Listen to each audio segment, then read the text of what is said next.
I'm Enzo. And I'm Reyna. And this is the Date Night Horror Show. Yeah, Reyna. Guess what? It's officially spooky season. Yes. Like we are in it. We're in the eve of it. Because tomorrow's October 1st. That's right.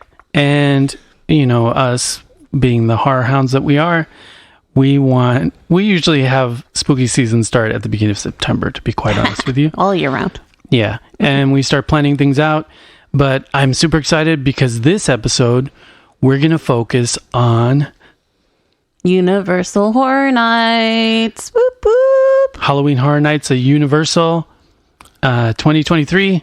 Yep. Where we've done comparisons between the two main parks, which is Universal and Not Scary Farm. Mm-hmm. And that's what we're going to do this year, too. We're going to pit one against the other. Yeah. So in this first episode, we're going to tell you what all the mazes that we went on, because we just went. And we're going to crown a winner of which maze was the best maze in the park. Yep. But then after the two episodes, when we go to Not Scary Farm, we're going to crown a winner of the two. Because it's usually down to these two parks, don't you think? Oh, for sure. So wouldn't you say that Universal's... I sort of feel like Universal's a little bit more the corporate side of a theme park. And then year after year, because it's the originator and it doesn't have as much money, but has a lot of passion, I would say Knott's is more the punk rock version. Wouldn't you say that? Totally. And last year we actually crowned Knott's as the winner. Uh-huh. So we'll see this year. I think what's cool about Universal is that it has all the licensed stuff, right? So you get to go see like all your favorite horror movies come to life. Yeah. Where what's cool about Knott's is that it's all original stuff, so they don't necessarily have any movie-themed things. Yeah, and they're not limited to that either. And they're not limited to it. So they have a broader scope of different genres of horror that they can present to you. Yeah. Yeah, and if you're really into horror and you kind of know your stuff, a maze like Pumpkin Eater, which is a classic at Knott's. Which is a great maze.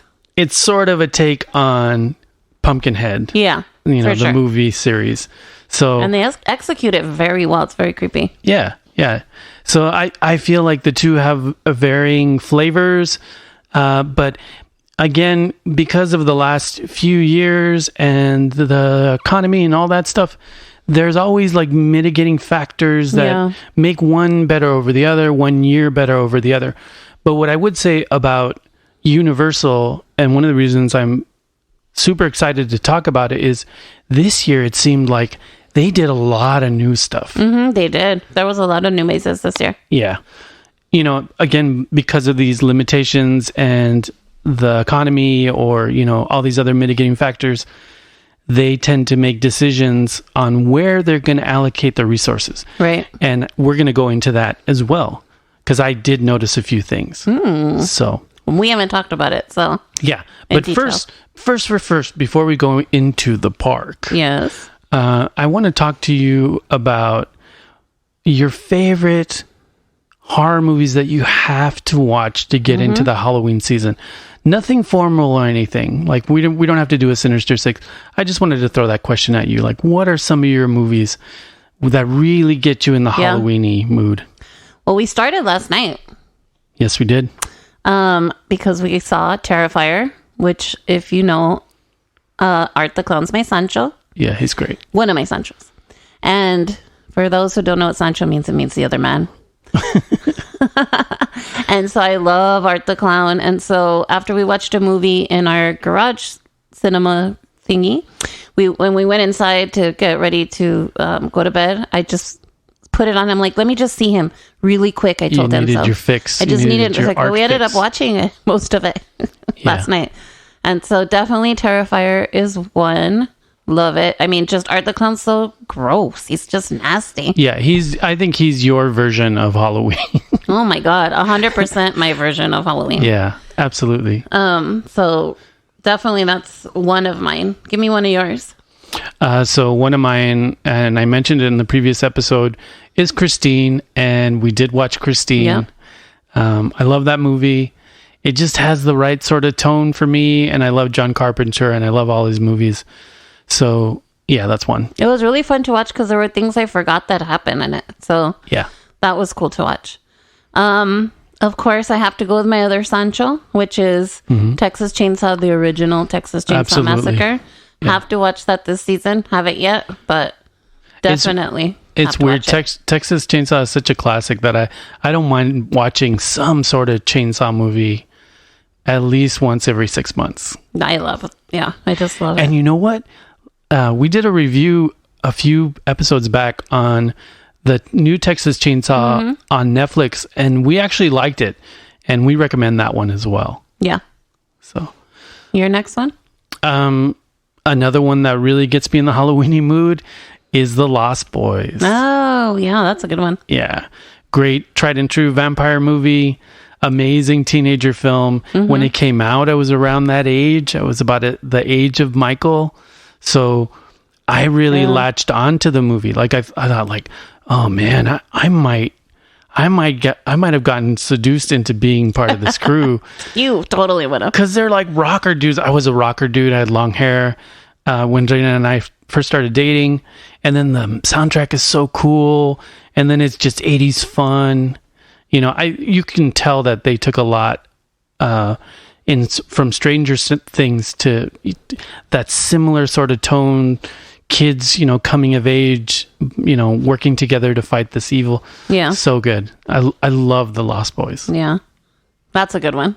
What's your other one? Okay. I'll say for my last one, it's hard. It's so hard because there's so many movies that I love, but I would have to probably go with Jeepers Creepers. Oh, yes. I think there's so many other ones. Like, if anyone knows, I love zombies. So there's like a few zombie movies that I love. But I think like for Halloween spirit, like you have to go with some creature features. Yeah. So I would definitely say Jeepers Creepers. So good. Yeah, and you know, you mentioned that we need to watch the first two. Like done. That's going to happen this month because I love those first two movies. But there's a lot of new stuff too there is a lot of new stuff where they're trying to do kind of anthology sort of Halloween-y type movies. Like we just saw Cobweb. We recently reviewed that. That's such a good one. And I think that one sort of prematurely got me in the Halloween-y mood. So that's one I would definitely watch. And then, of course, as you guys know, Reyna and I watch 3 to 5 horror movies a week. Yeah. And I'm not exaggerating. No, so around this season, the really good stuff starts rising to the surface.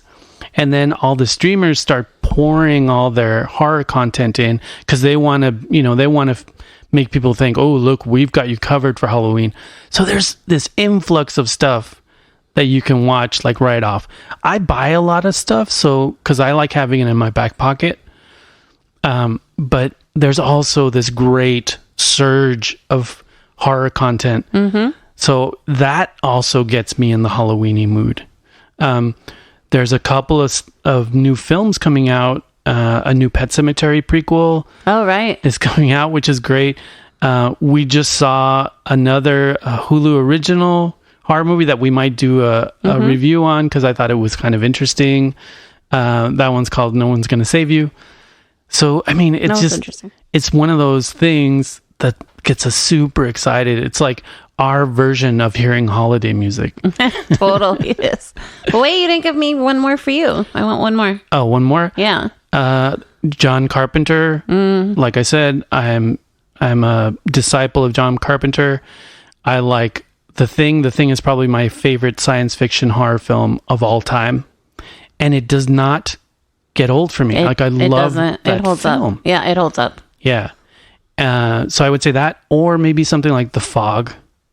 We haven't seen that one in a while. I love that movie. That's such a great ghost story. And the ghosts are really creepy and scary. And it's fun too.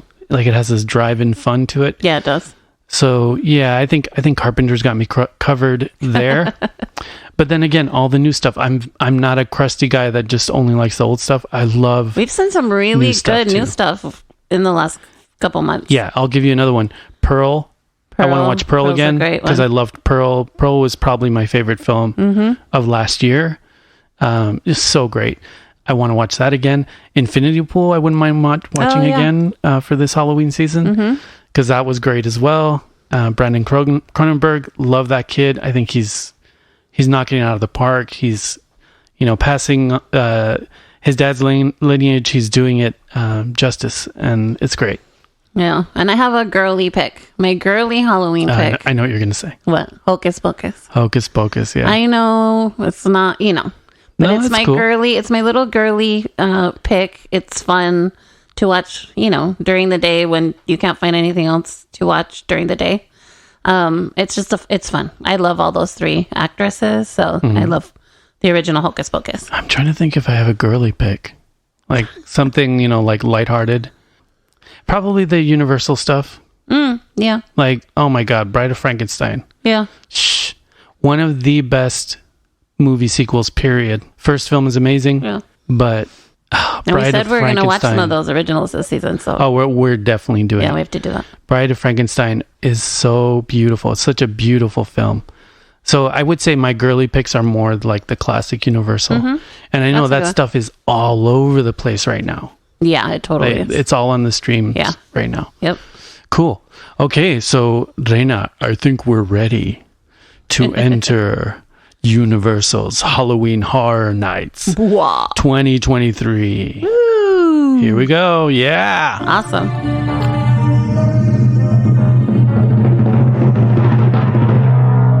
And now, our feature review. So yeah, Horror Nights it was really cool. We're really excited to go. We went pretty early this year. Sometimes we wait until it's actually October to go, but we decided to go a little early. Yeah. Because we're just anxious to really kick off the Halloween season. So. Yeah, and pro tip, and this is actually another reason I wanted to talk about it. It seems like the parks are now getting a lot more aggressive about, if you go in September, it's cheaper. If you go in October, it's crazy more expensive. Oh, yeah. The closer it gets to Halloween, it's like the jack up the price. Yeah. And, if the crowds weren't so large, we would probably not do front of the line, but we have to do front of the line because we want to do all the mazes. And we don't want to miss them. And since COVID has lifted, these crowds are crazy big. We went on a Wednesday and it was still super full. At the beginning of the night, it wasn't as full. We were encouraged because it wasn't very full. Yeah, so we're like, oh, cool, it's going to be lighter. Nope. By middle of the night, it was super, super packed. When we were leaving, and it was already midnight. Yeah, I think it was like packed. It seems like people showed up a little later. Yeah. And then it just got nuts. It got nuts. And Reyna and I had front of the line, but we noticed that on some of the mazes, that didn't even matter. You still had a 35-minute wait for some of the really popular mazes. So which isn't bad, because general admission for some of those is like an hour or more. So 35 minutes isn't bad. So what I would say is a pro tip, you probably want to hit The Exorcist, Believer, and Last of Us, Stranger Things, and Chucky. You probably want to hit those and Evil Dead first. Yeah, I would say I guess Evil Dead. Evil Dead we ended up doing first. Well, I guess we should go into our sequence, but what I would say is look at the ones that are popular, becoming popular. When you see those billboards at the beginning where it tells you how much time, notice the ones that are popular. Go to those first, because those are the ones that will get crazy busy. Crazy busy. So even if you have front of the line. Yeah. So okay, let's kick it off. We're walking through. We hit the fountain. That first fountain, and we start going in. Got scared a few times. Yeah. So the scare zones. I think we hit the first scare zone.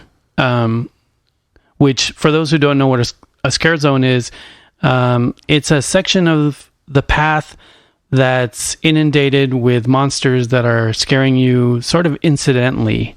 Those can be really, really fun.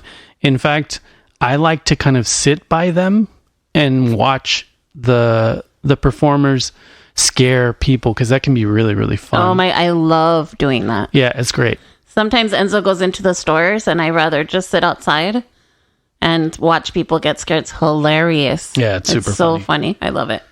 Yeah, so we're walking through when we get there, and of course, right away, once you pass that fountain, you hit a scare zone, and the first one is El Terror de las Momias, which means the terror of the mummies.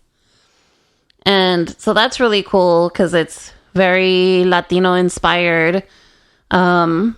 Mummies, and they're just gnarly, and there was quite a few of them, so you were able to walk through and get scared a few times. Yeah, and I would say right off the bat, the costume work on some of the scare performers is really, really nice. And I like that they have a theme, because then they all seem like there's a cohesion between them that's really nice. Yeah. On Universal this time around, it's super tight. It felt really, really tight. Yeah. And so the first one we decided to go to, which was the closest one, was Evil Dead Rise. Oh, yes. Yeah. So we went into that one first, and that one was actually really cool. Okay, let's set it up for people without spoiling. We're not going to spoil too much. But if you've seen Evil Dead Rise, which you should see because it's fantastic, right? And make sure to listen to our previous episodes where we review Evil Dead Rise. That's 2 episodes back. They do a really amazing job of capturing the essence and the scene of the old apartment building. Yeah. That's the main location in elevator. Evil Dead Rise. The elevator, yeah. The bathroom scene. There were a ton of really cool gags that reminded you of the film. Yeah. One of the things that's interesting, and this is what I'm talking about, where they're mitigating setup and cost and things like that. I noticed that a lot of the actresses playing the mom in Evil Dead Rise, some of them had full-on masks, but they looked really good. It was creepy. Well, because there was a lot of blood. Yeah, they weren't they weren't like floppy latex masks. They were like tight to the skin. Yeah. But it made them all look like her. Mm-hmm. And they did. So like I think the cost of doing like really elaborate makeup every night, they're mitigating that cost with these masks, but the masks are fantastic. Yeah, they're not like your dollar store masks or anything. No. They're not professional masks. And then I think with all the blood and grossness on them too, they put makeup on top of the latex. So it's more of a speed of application thing, but the effect is very, very good. Absolutely. And then you see versions of the mother in other scenes. I'm trying to be vague. I know. In other scenes, scaring you, like, so it's like all these multiple versions of her, and it's really awesome. And some of them are animatronic, so it all just kind of gels together and works really well. What did you think of Evil Dead Rise, maze-wise? I really liked it. Yeah, I thought it was a really good way to kick off Universal too. Yeah, because it was a good maze. That front of the line was quick. Yeah. We got in there really quickly, which was nice. And it paid off. It was like, you were in the movie, which was really cool. Yes. And I want to say like what you see, but if you know the film, you know the key areas. Yeah. So if you think about what their apartment is like, you go through all those areas, right? Including the kids' rooms and, things like that. Kitchen, everything. Yeah, it's so great. Hallway of the building. And then the voiceover stuff is really good too, because you hear the "mommy's with the maggots now," which is one of my favorite lines in the whole movie. But you'll hear it like over and over again. So great. And that movie that maze has a ton of blood in it. Oh, like there's so much blood in that maze, and key moments. Yeah, I think it was one of the better ones. Yeah, it was awesome. That's definitely my top 3. Yeah. Yeah. Don't spoil it. We're gonna crown a king. Okay, we're gonna, I know. and I my didn't say which other ones were. My winner might be different from yours, but probably. Let's just keep going. And yeah, I would say that one was good. Yeah. Yeah. So then it was cool because they're next to Evil Dead Rise maze. There's this area that's very Latino based, where it has like food, Latin inspired food, and drinks, and they have also have. They're not monsters, really. They're called Catrinas, which are... Dia de los Muertos. Yeah, Dia de los Muertos type characters. And a Catrina is like a very well-dressed skeleton woman. Yeah. Well, with the big hats. I'm sure you've all seen them. They also have male actors there dressed in like the mariachi gear. Mm-hmm. Really cool. It's just really cool. In an area. And they have the papel picado, which is the banner with the little cutout. It's really nice area. So off of that area, they have a maze called Monstruos, which means monsters. And it's the monsters of Latin America. So Monstruos, the monsters of Latin America. I really liked that one. Yeah. That was not themed off of a movie, but off of different Latino scariness. Let's tell new listeners one thing. We're both Mexican American. Yes. So seeing this form in there is really cool to us. Like, it's just super cool. It's just super interesting. But I think if you go in it and you like creatures and things like that, I think you'll enjoy it a lot. It's cool. There's a lot of sort of chupacabra type stuff, where it's based on folklore and lore, Mexican lore, Latin American lore. Yeah. And again, without going too specific, there's a lot of that. So it feels like folk horror, like a folk horror sort of maze. So if you like that sort of thing with a Latin twist to it, I really enjoyed this maze. I really did too. Yeah. That was kind of like a surprise hit for me. Yeah. I thought it was great. One of the things I thought was really funny, we're going through the maze and Universal does this thing where they dangle stuff in front of you. So you have to put your fingers in front of it, to push it away. To push it away from you. And there were moments where it was entrails. So it's kind of entrails, right? Yeah. But, I'm Latino, so I'm like, I wonder if this is like tripas, or like chitlins, which Mexican people eat a lot of. Yeah. I just thought it was funny. It's just like, it's sort of like seeing food up there because, again, was kind of weird. Mexican people eat that stuff, but it was cool. Myself included, and I love it. But I thought that was pretty funny. I thought that maze was cool. Again, I don't want to spoil anything too much, but I think they did a lot of creature work that is very exotic and interesting. So if you like creatures, you don't even have to be that into Latin America. They definitely leaned into monsters, and I think that's why they call it monstros, right? That's why they call it monstros. And it's not your typical La Llorona and all that stuff. Yeah. Which she's amazing too, but it was cool to see what they came up with as the monsters for this maze. And what I would say is it was very spirited, had some money behind it. I thought it was really good. It was very cool addition. Maze. So I was happy we got to see that one. Yeah, cool. So then from there, I was really wanting to go into this maze a lot because I loved the series. Yeah. So we went into The Last of Us. Awesome. Yes. Love this series. Yeah. Love the mushroom dudes, all that stuff. Yeah. And I'm going to tell you the one thing I appreciate about Universal in a lot of their mazes is they also incorporate smells. Yeah, that's so good. Which is such a great touch.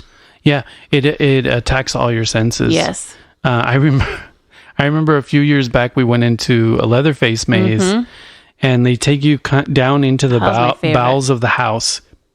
And there's all this stuff that looks like human excrement, and it smells like human excrement, but you can tell it smells slightly synthetic, so it's not gonna bad for you. Yeah, you're not going to get hepatitis from it or anything. Or gag or anything. But it's such an interesting dimension. It also smelled like blood. Yeah. That smell of blood. That coppery. Yeah. So The Last of Us, I'm going to be honest. Like when we first went through it and then we left, I was like, I'm not sure I liked it. Why do you think you thought that? I think because you said they incorporated a lot of video game stuff in it. Yeah, they did. And so I didn't play the video game. It was less the series and more the video game. In fact, me being, a game developer and also a crazy gamer, I was like nerdgasming because like the Ellie looked just like the video game Ellie and sounded Joel, like her. Yeah, like you could tell they cast based on that. Yeah, and it was pretty impressive. And then the actors that played those roles, they were in key spots throughout the maze, and they would have to repeat their dialogue, but they would do it with so much passion every time. Yeah, it's like, wow, that's interesting. That's an interesting gig to have. That was really cool. But to pinpoint on what you were saying about smells, you're going halfway through the maze and you've seen different versions of infected, but you haven't seen the clickers yet. When you start to see the clickers, there's a smell. So gross. It's like a mold smell. Like a moldy butt smell. I don't even know. Yeah, it's perfect. It just stinks. I mean, and the one thing is that I prefer actors in makeup. So when there's just more of the fake, I never say the word correctly. Animatronic? Yes. Yeah. Then there are actors. I think that's where when I first went through there and I saw that, I was like, meh. But then I started, and I'm not going to spoil anything because, I don't want you to know. But then as I started thinking about some of the scenes that I saw with the clickers, I'm like, oh yeah, no, that was cool. Yeah. Yeah, no, I agree with you because I sort of agree with you on that note because you saw a lot more live action Joels and Ellies than you saw clickers, and they're the coolest. And they're the coolest. I mean, there were some actors in the clicker costumes, but a lot of them were maquettes, like they weren't. And that would be my critique on that. But overall, if you play the games, dude, if you play a game, you're turning it out. See, I'm a horrible video game developer's life because I don't nerd out on games. I know, admittedly, so they make me dizzy. But so for me, I was like, why are these here? But once Enzo explained it to me, I understood. And again, as I reflected on the maze, overall, it was a great maze. Yes, and without spoiling too much, there are different versions of the infected that you will see. Yeah. And there's some amazing payoffs with that towards the end of the maze that it's really cool. So it hit a good crescendo. So yeah, it was fun. Cool. All right. What was the next one we went into? So from there, we made our way because following Enzo's formula of let's check out, the popular ones. We went to The Exorcist Believer. Yeah. In fact, we sort of goofed on that. Like, we went towards Stranger Things, and we went through the express maze for Stranger Things, and they checked our pass. Which means they scanned our pass, which means we can go through it once. And then we diverted because I noticed the line was so long for Stranger Things. And I'm like, but not for Exorcist. And not as long for Exorcist. Yeah. So I'm like, let's go to Exorcist because I do not want to miss Exorcist. Yeah. Unfortunately, that caused us to not be able to go to Stranger Things. We missed so that's Stranger the Things. one maze that we did not go through. So, but let's talk about Exorcist Believer. Yeah. So, I mean, it was good. I don't think it was great. But then again, we haven't obviously seen the movie yet. Yeah. So maybe it would have been cooler if we hadn't seen the movie. What was hard about Exorcist Believer was one of my good friends, Warren. Hey, if you're listening, Warren, hey, what's up? He told me, he's like, Exorcist Believer is good because he had gone the Friday before. He's like, but there's some spoilers in there. And I was like, no, because I didn't want to see spoilers. So I was kind of going through it and trying not to pay attention too much to things. But I would say that if you've seen the trailer for Exorcist Believer, you will see those key things. You will see the two possessed girls. Wow. I've got to say something. I hate spoilers, so just the fact that there were spoilers there, that's true. Just really bothered me. That's true. You haven't even seen it. I haven't even seen the trailer. You haven't seen any trailer. I'm sorry. That was my trailer. Yeah, that's true. It didn't show as much as you see in the second That's good. Believer trailer. That's good. which the second Believer trailer I was very excited about because it started to get a little bit more nasty. So, but as far as the maze goes, it's an effective maze. It's worth going into. Oh, for sure. They put money behind it. You know, it doesn't look slapped together for sure. No. But there are some key things that I saw that I'm not going to say because you know how Reyna feels about them. But there's key designs maybe that, you know, you wouldn't want to see because they're kind of spoiling certain things. That's my only note. But we're going to see Exorcist Believer probably next week. Yeah. So, you know, if maybe I'll reflect and think differently, but yeah, or if you guys are planning on going later, you know, after having seen it, then it won't be a big deal. Yeah. But what did you think of the maze overall? Like, I mean, overall it was good. Again, my only big complaint would be the actors versus the animatronic stuff. That would probably be my only big criticism. Yeah. Again, I mean, it was scary. Exorcist is always scary. So, I mean, overall it was okay. I wouldn't say it was great, but it was okay. Yeah. Yeah. Yeah. Something tells me that once we see the film, it'll give us a little bit more context. That's what I'm thinking. But yeah, okay. So then which one did we move on to next? After that, we went to Universal Monsters Unmasked. Oh, yeah. Yeah. I know. Okay. All right. Go for it. Because this is your skis right here. Just so you guys know where I land in these things. I love Universal Monsters. In fact, I would say that 9 times out of 10, that's the maze I want to see the most. Because every year they do something. They do some type of Universal Monsters. Yeah. I remember a few years back, they did Frankenstein versus the Wolfman. Fan-fucking-tastic. So good.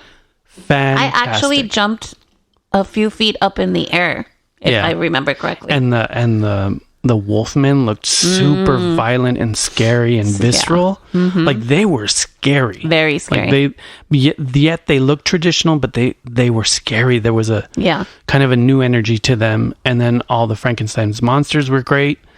Very cool. Then a few years later, they did a whole Bride of Frankenstein maze, which was fucking fantastic as well. So what usually happens is, you know, the people behind it are passionate about the classics and they want to depict them and show them with new energy, which they've done in the past. I'm sorry, but this year, I think this was the weakest maze. Yeah. For a few reasons. They went with a motif that was sort of silent film. Yeah. And that caused them to do certain visual things. Now, I understood what they were trying to do artistically, but it made the maze seem empty. Like not very alive. Yeah, so I think what they were trying to do is when you see a silent film, you'll see text and it'll say, then the hunchback went to his love, and then you see the scene, right? But the way they did it in the maze was they would show you that thing, but in a long black hallway, and then they would show you a scene. But you're walking through half of the maze is an empty black hallway with text, so then it feels empty. It was weird. And then the areas where you do see creatures, so the choice of monsters that they picked for Universal was interesting because it wasn't the typical ones that they usually do. Right. The Invisible Man was in there. Phantom of the Opera was in there. And those are two of my favorites. There were a few others, which I won't mention. But so they were picking the not so obvious. But again, the way they structured the maze, it made the maze seem empty. Yeah. Which is weird. Yeah, it was weird. Okay. There was just too long of periods with nothing. Yeah. It was strange. Yeah. So the rhythm of that maze was not great. And not in a creepy good way. Like it could have been creepy. Like they could have made it creepy if you wanted that effect of the long dark hallway. Like they could have creeped it up. Oh yeah. I remember they did a previous Exorcist maze and there was a long hallway, but Reagan in the bed was at the end of the hallway. So you had to walk to her. Yeah, that's true. That was super creepy and effective. Very creepy. This was different. When you would walk through the dark hallway, you would see some text similar to a silent film, telling you what was coming next. So it just didn't quite hit for me. Yeah, missed the mark, unfortunately. Okay. Yeah. So what was the next one? So after that one, we went to Holidays in Hell. Yeah. I was really disappointed this year. Are you serious? Yeah. What? I really was. Oh, I know why. I really was. So Holidays in Hell, it starts with a calendar year. So when you walk in, it starts with January. Yep. And then it goes to Baby New Year, all that shit. Yeah, Baby New Year. And then, of course, Valentine's Day. St. Patrick's Day, Yes. Easter, 4th of July, blah, blah, blah, blah. So on and so forth. You get the idea, yeah. I remember the first time we went to this maze when the first year they had it. Yeah, because they've done it before. I think it was last year, maybe the year before hell froze over and we had pandemic. Yeah, exactly. I absolutely would have probably said that was one of my favorites. Yeah, I think we did. We did say that it was one. I loved that maze. Yeah, it was great. I don't know. I just felt it fell flat. It did. What I liked about the maze prior was that it was outside. It wasn't inside a building.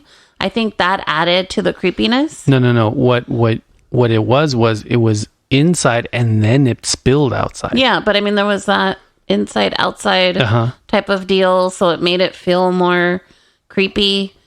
And the I don't know if I should even say this, but the Krampus just was so disappointing.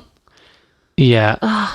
What I would say, while keeping it kind of vague, was the first time they did this maze, it ended very strong. Very strong. Very strong. Very strong and unexpected. This year, the way it ends was the weakest part. Very weak. And conceptually, I understand what they tried to do with that particular holiday. And you can probably figure out what holiday that is, but it didn't land. No. It just didn't land. And they did Thanksgiving better before than they did this year. And those Thanksgiving was still good. They had some smells in there. Yeah, the smells were good, but they missed a few things there that were there previously. I was really disappointed because I was looking forward to that maze because it was one of my favorites. Yeah, it was. Okay. So after that, we went to Chucky, the Ultimate Kill Count. Okay. I 100% loved this maze so much. They did an amazing job with this maze. Listeners, this says a lot. Okay. So when we got in the line for this maze, we had front of the line. We had to wait about 35 minutes. Longer, I think. Even in front of the line for this maze. Because people wanted to go. So I thought, it's because it's Chucky. Yeah, right. But then you go in the maze, and the maze is super strong. And I'll tell you... So good. I'll tell you why. When you see Chucky, he's an animatronic. Mm-hmm. How does Chucky move in the movies?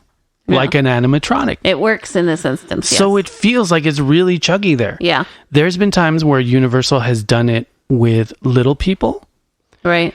And it didn't feel like it was Chucky as much as it did this time. Mm-hmm. Because Chucky's a fucking animatronic. Right, it's a doll. Right. And then there's all these great quotes. Yeah, that was cool. They had movie quotes going on throughout. Yeah. Oh, man. It was so great. There was one quote that I kept hearing over and over again, that after we left the maze, I kept telling Reyna, I kept saying that same quote over and over again. I gotta admit it. I always go out of my way to kill a douchebag like this guy. Like I was saying that the whole... You were. After because, oh my God, it was drilled into my head. Yeah, it was and when fun. you hear him say that, it's from a scene that you probably know if you're a Chucky fan. So I thought the Chucky maze was a home run. So great. Very good. I really enjoyed that one. Yeah. And then they had hallways in between, and they were doing this kill count thing. So they were using their hallways in a very visual, but fun and conceptual sort of way. Awesome. Really good. I loved this maze. Yeah, I loved it too. So then as we made our way back to the upper lot, because this was all like on the second level or the lower level. Right. We wanted to make sure we hit the Blumhouse behind the screams. That's right. Yes. Which is more of a live entertainment, so it's not a maze. So it's cool because they escort you into this theater or this like lobby of a theater. Yeah.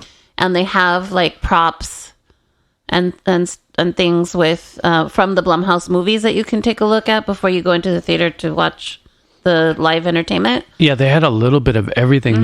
They had, it was cool. They had a black phone display with some actors there. Yeah, that was cool. They had new films like Five Nights at Freddy's that they're working on. They had a great display of that. They had some Megan stuff.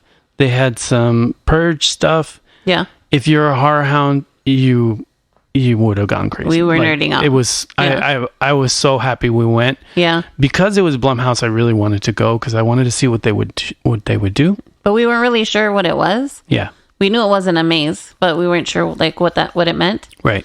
So then we get to go into the theater and sit down. Really nice theater, by the way. Very nice, yeah. And so they show clips. My favorite, right? They show trailers of their movies.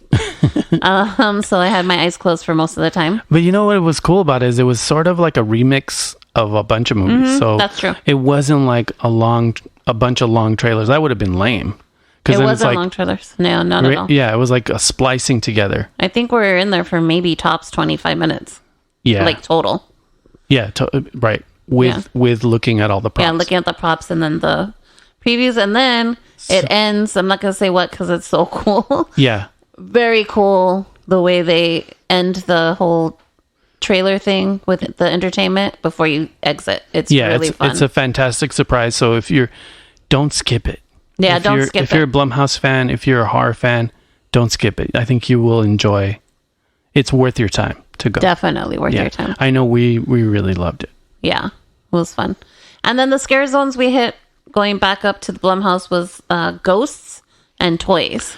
Oh, I love the toys. Yeah, the toys are really cute. They're cool. You're gonna love it. The toys, oh my God. But I have to say, the most spectacular costume in the scare zone was the crows. Oh my God. They had these amazing crows on stilts. Super scary, but super like you want to hug them too at the same time. Yeah. I was like, come here. They were the coolest. Come here. I loved it. I love those crows. I love any. They had other things on stilts. They had a nutcracker on stilts. That was in the toys area. So cool. Beautiful. Like just beautifully crafted costumes. So cool. And then you have these still performers that are engaged with the crowd, like heavily engaged. You can just feel their passion, but they're on these stilts, so it's incredibly dangerous as well. And they have handlers around them. But when I saw the crows, there's like two crows.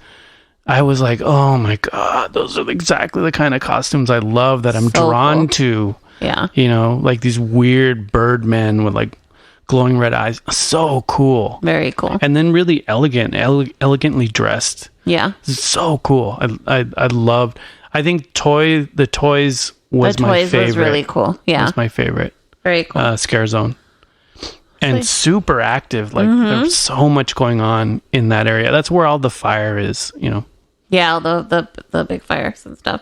Super cool. Cool. And then if you're into it, they do some of the rides are open. We focus on the scare zones and the mazes, so we didn't do any of the rides, but they do have a few of their rides open if that's something you like to do. Yeah. So I have to complain about something. Uh-oh. So usually when you go to Halloween Horror Nights and you're in the escalator and you have to, you know, take the escalator down, there's like 4 of them just to get to the second lot. Usually they're playing like Rob Zombie and like Slayer and Metallica. Like cool metal. And to me, metal is the music equivalent of horror. It just is. And the whole time, it was annoying auto-tune pop music. And I felt like it did not fit at all. No. And I fucking hate auto-tune. I don't mind pop music when the singer can actually sing. Nice. But the auto-tune-y shit, I can't stand it. Like, it grates. It sounds like everyone... like everyone has their nose plugged up. That's funny. It sounds inhuman. It doesn't sound real. And so I had to I had to sit through on the escalator. I had to deal with that, with so much of that music. And it was just, it didn't fit. No. Play the Misfits, play like punk. Yeah. And goth and like, stuff like that. Yeah. And what I will say, one of my complaints, is kind of similar, is when you walk into Universal, it usually punches you in the face. Like, it has like monsters, and then like the entranceway where there's all the fire, there's usually, of course it might be because we went in September, not October, but they usually have like live go-go dancers in costumes, and they're playing Rob Zombie music for the most part, and they had the fire, but they had just little monos, like little, what do you call it? Figures there, like not real. Okay, so this is another thing that I think is an interesting dimension of talking about the parks, is I feel like every year they have to reallocate their resources and kind of go, what's important to what should we skimp on props for this maze so we have enough money to do this other thing? I remember previous years there was a Haunting of Hill House maze, for example, and that one felt really skimped on props. 100%. And I was like, you're supposed to be in a mansion, and where are all the props? There's nothing here. Like, it doesn't feel like right. Stranger Things. Oh, it's terrible. Yeah. Like previous Stranger Things. Yeah, we didn't go to this one, so we don't know if they improved it. Yeah. And this was the case, I think, with the scare zones. If you look at the map for this year, there are only 3 scare zones. That's true. And I remember in previous years, they're like everywhere. Between places, there's a lot more than 3. Oh yeah, the lower lot didn't have one. Yeah. There was like maybe 1 or 2. Yeah, I think there's 1 in the lower lot, but yeah, it was very, very pared down. Yeah. So I always find it sort of fascinating to see how they allocate those resources. I knew this was going to happen because they had a lot of mazes this year. They did. And they had a lot of new stuff. So I was going to see, I wonder where they're going to cut costs. The cool thing was where the scare zones were, they were good. There were well costumed, good concepts. The actors were enough for it to feel like a scare zone. Right. So they consolidated a lot. But yeah, I understand what you're saying, Jane. Yeah. Usually there's like you're inundated with. Well, you're all excited because like the music's really loud, and there's fire, and there's like cute girls dressed kind of scary, slutty dancing. It really just you're like, and honestly, that rock and roll kind of, rock and roll cool wasn't at Universal this year. No. Because when you think about it, in the toy section, that's usually where you hear Living Dead Girl by Rob Zombie. Like, I have that tattooed in my brain. Well, that's it. That's the one that's it wasn't when there. The girls are dancing. Yeah, and there were no go-go girls. There was no rock music. Too bad. There were the torches and the fire was there, and the archway was there, but there was none of that. And that vibe was missing. That vibe was definitely missing. And I think that was a conscious choice. Vibe. Yeah. I think it really suits horror in a very timeless sort of way. Yeah. So, I mean, I don't know. 45 Grave, being played while you're surrounded by zombies, that's always going to be cool. Oh, yeah. The auto-tuning, like poppy shit, it's never going to feel like it's a horror thing. No. Sorry. No. Sorry. No. But that's just my I agree my with you rant on that. Yeah. Okay, so let me know now. What was your favorite maze? What's the number one? Oh, okay, so yeah, no, we have to crown Yeah. We'll our see. number one maze for Universal's Halloween Horror Nights 2023. So I gotta say this. I think we agree on this one, actually. I think, yeah, maybe because when we just talked about it, but I think the one maze that was 100% a home run, and we had to wait for this one, and I think that says a lot, is Chucky. Yep. See, I knew we were It's going to agree on Chucky. this one because I think when we left that maze, both of us were like, oh my God, it was so fucking cool. Yeah, and you know what? We watched the Chucky series, and it's hit or miss. I mean, Yeah. Chucky's always great, but some of the, the storylines are Yeah, not the so great. storyline. So I thought, maybe it'll be infused with that. But no, it was. It had the was just sense of the Chucky. films. Yeah. It had the essence of Chucky. When you see Chucky, like you think it's Chucky because Yeah. he moves like an animatronic. Like Yeah, it's totally. it's so good, and the voice is there, and Yeah. all the key scenes are there. I think Chucky was 100% a home run. 100% a home run. It was great. I really, and I mean, I like Chucky, but I'm not, it's not one of my favorites Sure. or my go-tos. Yeah, So, when I left there, I was blown away. I was like, this was amazing. yeah, and it read really well. You could clearly see the scenes what they were. And Chucky was in the right place, doing the right thing in every scene. So it was just well crafted, well thought out, well edited. Like the space was edited. It was just really, really well done. Yeah.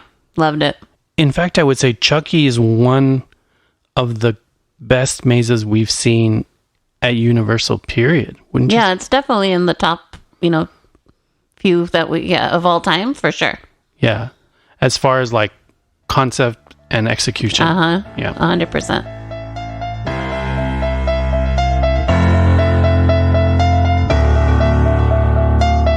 So yeah, I think we've reviewed Universal, and we're gonna go to Not Scary Farm next. Yep. And then we're gonna crown a winner and see which park wins Halloween 2023. Yep.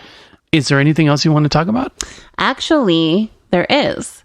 I have to mention that we've been watching a series that I'm really enjoying, and that's The Walking Dead, the Daryl series. Oh man, who would have thought?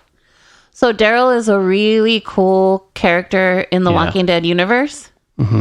And I think what they did right with this spin-off series is having Daryl be in France, Yeah. because it just adds, not only because Europe is cool, but it just adds this whole other element. Yeah. And also, like, if you were in an apocalypse, wouldn't you wonder what's going on the other side of the pond? Okay, so one of the things they actually did right is they're actually filming in France. Yes. To be honest with you, when I heard that they were going to go to Europe to, conceptually go to Europe, I thought they were just going to film it all where they normally backlot film in it. LA. And then it was going to feel really cheap.